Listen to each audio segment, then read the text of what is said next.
The original idea of the film was born with a project from writer Benoit Philippin, who planned to start a short live-action film in an atmosphere inspired by Terry Gilliam movies. The story of a character who lives in a forest and wins the moon, spearing it with a rope. The project soon proved to be unfeasible in a short format, and Benoit Philippin started to turn it into a feature film project.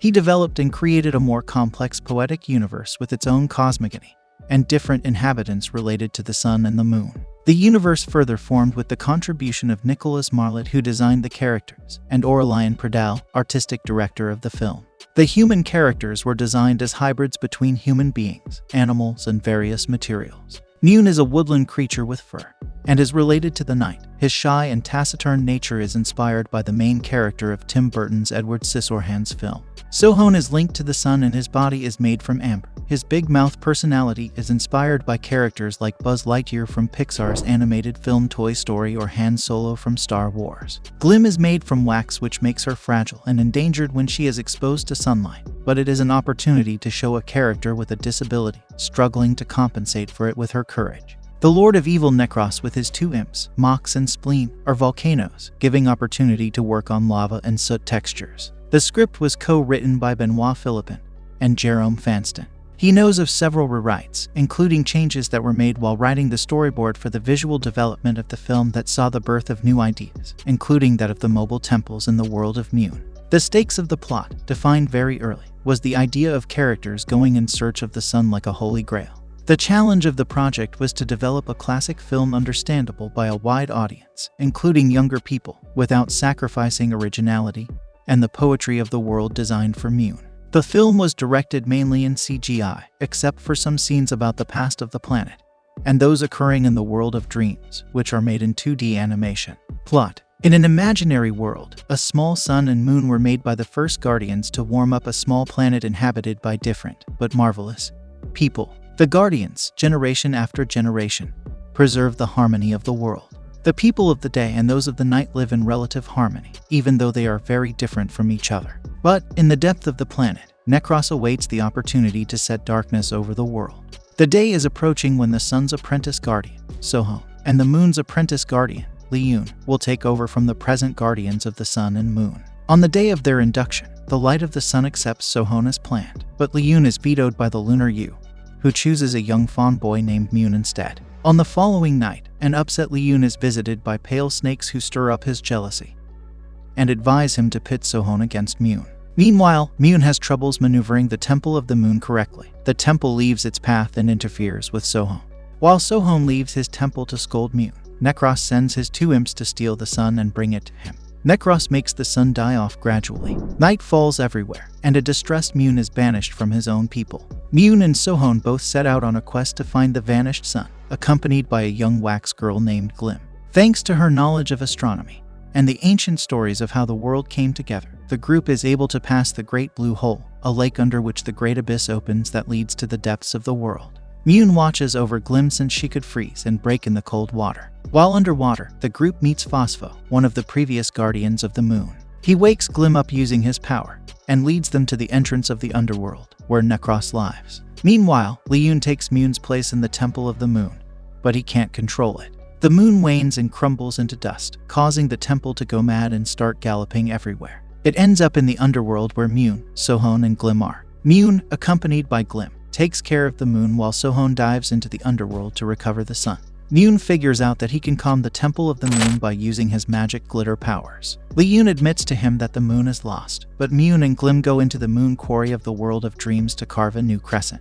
The new moon is launched into the sky. With this task done, Mune and Glim rejoin Sohon in the world of darkness. During this time, Sohon is surrounded by a mass of pale snakes who taunt and provoke him, trying to make him go mad with hatred. Sohon is saved by Phospho's intervention, who sacrifices himself to calm and free Sohon, destroying the snake wall in the process. Sohon, Mune, and Glim then confront Necros and his imps. Sohon goes against Necros, but doesn't manage to weaken him. Mune finally gets rid of one of the imps. Glim finds the sun and blows on it to revive its fire, but that causes her to melt. A heartbroken Mune sobs over Glim's sacrifice, then uses his dream powers to defeat Necros and realizes that Necros was being influenced by a pale snake, which he then pulls out and destroys. Necros regains the Guardian of the Sun appearance he had before getting corrupted by greed, then turns to stone. passing into eternal sleep. The defeat of Necros leads to peace for the world, and the two young guardians are able to resume the normal trajectories of their temples. Mune also resculpts Glim, and the combined energy of the sun and moon at daybreak with Glim's held fragment of the moon revives her. Mune and Glim meet up and kiss, before going around the world on the Temple of the Moon. Release. It made its premiere at Forum des Images on the 6th of December 2014. It made its North American premiere at the New York International Children's Film Festival on the 14th of March 2015. The film was part of the official selection at the Annecy International Animated Film Festival in 2015. The film was released in cinemas in France on the 14th of October 2015 by Paramount Pictures. In France the day of its release, Wednesday, October 14, 2015, Mune. Guardian of the Moon had done relatively well in Paris with a start up to 457 entries in the day on 14 screens where the film is operated in the capital, which ranks 5th among films released that day. In the first week, the film had 128,279 entries. At the end of 2015, Mune, Guardian of the Moon combines 524,000 entries and is one of 100 French films attracted the most viewers in 2015. In the United States, GKIDS released the film to theaters for a one-day-only event on August 12, 2017. In contrast to the original dub, their release redubbed some of the voices with Rob Lowe, Christian Slater, Patton Oswalt, Ed Helms, and Jeff Dunn. It had a home video release on September 26, 2017 by Universal Pictures Home Entertainment. Reception. During its release in France in October 2015, Mune, Guardian of the Moon was well received by press critics. The main recognized qualities of the film are its aesthetics and its world, the latter considered poetic and original. In the French Free Daily 20 Minutes, Caroline Weiss speaks of extraordinary aesthetics, and she believes that the film surprises people constantly with its inventiveness. In Premiere, Christopher Narbin speaks about an inventive artistic direction and about unique character designs. In Elle Express, Eric Libiot maintains that the film is splendid and moving and shows that French animation is in a really good shape with an ambitious animation and a universe that intermingles mythology, is universal, and tries to remain open for all. In the women's magazine Elle, Helena Villavith judges that the poetic quality of the characters, the richness of the setting, and the mood of the dreamlike sequences do not have to pale before classics such as Toy Story or Princess Mononoke. Critics are divided on the quality of the scripts, generally welcome. It leaves some critics less convinced. In Elle Express, Eric Libiot judges it beautiful and intelligent. He describes the scenario as romantic and appreciates that it escalates to a progressive film and that the pace of it takes its time voluntarily. In La Dauphine Libre, Jean Saroy believes that it is all very inventive in terms of characters and adventures, perfect for a family viewing.